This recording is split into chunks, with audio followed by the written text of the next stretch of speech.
Ancient Rome was a society without prisoners. Unlike the modern United States with its growing incarceration rate, Rome did not have prisons, instead punishing criminals with fines, slavery, death, exile, or bodily harm. What is most important to note is the Roman concept of slavery. A slave was a person's property, meant to serve their master without thought for their own well-being. Slaves lived poor lives, but so did the Roman citizens to an extent. Sadly, the Romans were needlessly tormented by some of their rulers because they poorly defined what a slave is. What they need to know is tyranny and slavery are complementary concepts.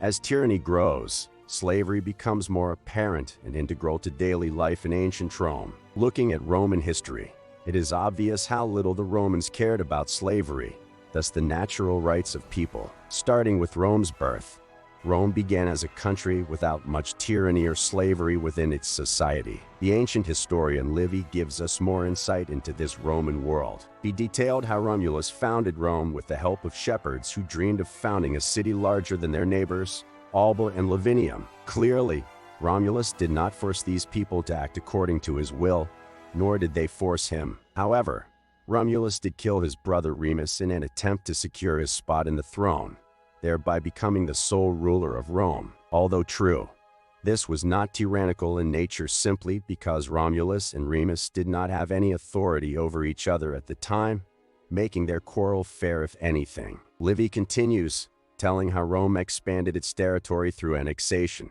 increased its manpower by gathering people from neighboring areas, and abducted many women from its neighboring countries. More specifically, Romulus had gathered, with no distinction made as to whether they were free or slave, voluntary people in an attempt to strengthen Rome. Livy never mentions if Romulus ever enslaved anyone, so it is doubtful Romulus enslaved any of the people he gathered for more strength, even if they used to be slaves. From these ex-slaves and the rest of the citizen population, Romulus designated 100 patres, whose descendants would be patricians, the aristocratic class of ancient Rome. What is most surprising is how little Romulus used tyrannical methods in order to maintain his power as the king of Rome. Rather, for the most part, Romulus depended on citizen approval, not an enslaved group of people, showing how free the citizens of Rome were at the time. It is worth mentioning, however, the abduction of the Sabine women. Against their and their families' consent,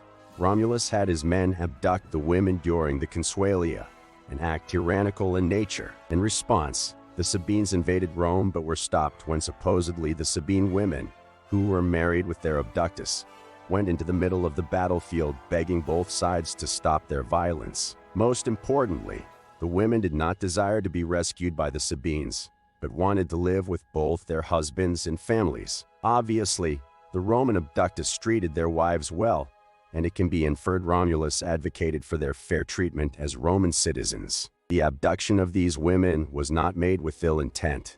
Likewise, there was little tyranny and slavery during Romulus' rule. Moving on from the era of the kings, tyranny and slavery are much more apparent during the Roman Empire period. One of the biggest examples is of Emperor Nero, detailed by Suetonius' biography of Nero. Suetonius illustrates how little self-control Nero had as an emperor, as he would participate in plays and make advances on free-born boys and the Vestal Virgin Rubria. During Nero's time, it was typically a plebeian job to act within a play. This can be inferred by how Suetonius characterizes Nero's hobby, using words such as prostitutes and filthy lusts, showing Nero's lack of restraint in ancient Roman society. Nero also abused his influence as the emperor of Rome on many occasions, including a competition performance and chariot race he participated in, where he proclaimed himself as the winner when he had no other way of winning. Using his influence, Nero also had the testicles of a boy cut off so he would become his wife. As the emperor of Rome,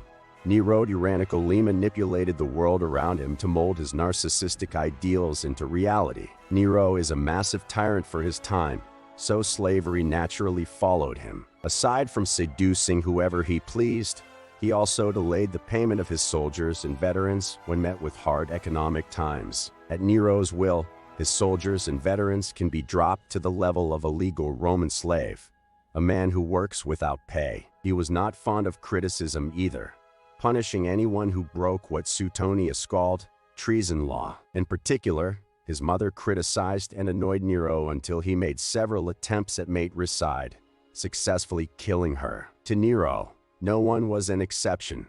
Everyone was subject to his unjust, absolute rule. The Romans knew they did not have to put up with Nero's unfair rule, revolting against the tyrant in memory of their past, less oppressive rulers such as Romulus. The ancient Romans cannot be blamed for allowing someone like Nero enslave his citizens the way he did because Rome did not have any guidance for building a stellar society based on history. Oddly enough, given the Roman emperor's potential to enslave its citizens, the Romans were somewhat lenient towards Christians. In Pliny's letter to Emperor Trajan, he explains how anyone claiming to be non-Christian were proclaimed innocent if prosecuted as a blasphemer. Those found guilty were executed. However, Roman citizens only had to go back to Rome. Trajan writes back to Pliny, confirming Pliny's actions were justified in regards to the Christians. Evidently, the Christians were hardly oppressed during the Roman Empire, even when Rome only had tolerance for one true religion. However, for all Christians living in the Roman Empire before Christianity was legalized, Rome must have been far from a utopian society where everyone enjoys their own way of life. Compared to today, ancient Rome had little defining factors for the natural rights of a human. In Rome, a person's life held little value, as misbehavior can justify someone's death. Refusing the Roman religion or disrespecting the ruler's authority was very dangerous. Since the ancient Romans believed such danger was a normal way of life, many tolerated their own enslavement, be it restrictions to controversial thoughts or behaviors, or, legally speaking, being someone else's property. In turn, Rome gave the modern world some examples of what not to do. Do not execute people for breaking the law, enslave them for any reason, or force everyone to have the same beliefs. Most people do not want to live in such a dangerous society, which is why we have taken steps to guaranteeing everyone's natural rights. Even though people argue America's prison systems are just slavery reborn, it is important to look back at ancient Rome, a place without prisons, to remind us how a world with much more vivid slavery operates.